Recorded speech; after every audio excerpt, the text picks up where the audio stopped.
না, মানে সে একই জায়গা থেকে আপনি ভালো, আমার তো মনে হয় আপনি সবচেয়ে বেস্ট হবে।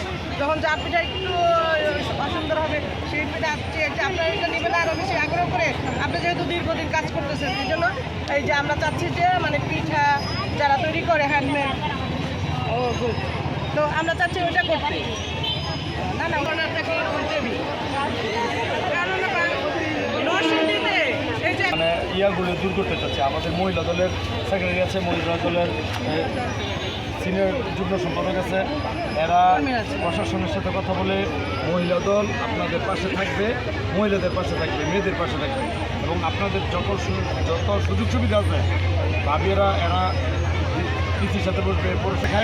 ভাইয়ের প্রতিনিধিত্ব তারা করে। এখন আপনারা তাদের সাথে সমন্বয় করে আপনাদের কি সমস্যাগুলো এগুলো তাদের কাছে বলবেন। আপনাদের যে নেত্রী আছে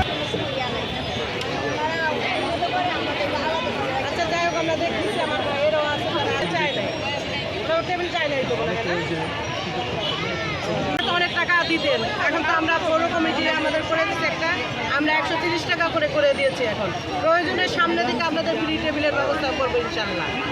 আপনাদের হচ্ছে আমাদের বিএনপি হচ্ছে নারী বান্ধব, নারীদের যত সুযোগ সুবিধা আমরা দিচ্ছি। আমাদের তারেক রহমান মাত্র 3 দিন আগে ঘোষণা দিয়েছেন আপনাদের একটা ফ্যামিলি কার্ড দেবে, সে শুধু মহিলাদের নামে সেই কার্ড থাকবে।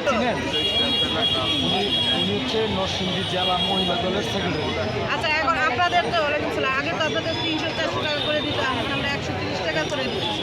এবং আমরা আমাদের নেতা খবর আপনাদের নরসিংদী একাশনে যে উনি আপনাদের প্রয়োজনে ফ্রি টেবিল ব্যবস্থা, আর আপনি টেবিল নেবেন 400 টাকা থেকে 130 টাকা করে দিচ্ছি। আরও কম যদি যারা ভাড়া নেয় তারা করে দেয়, ওইটাও করে দিচ্ছি।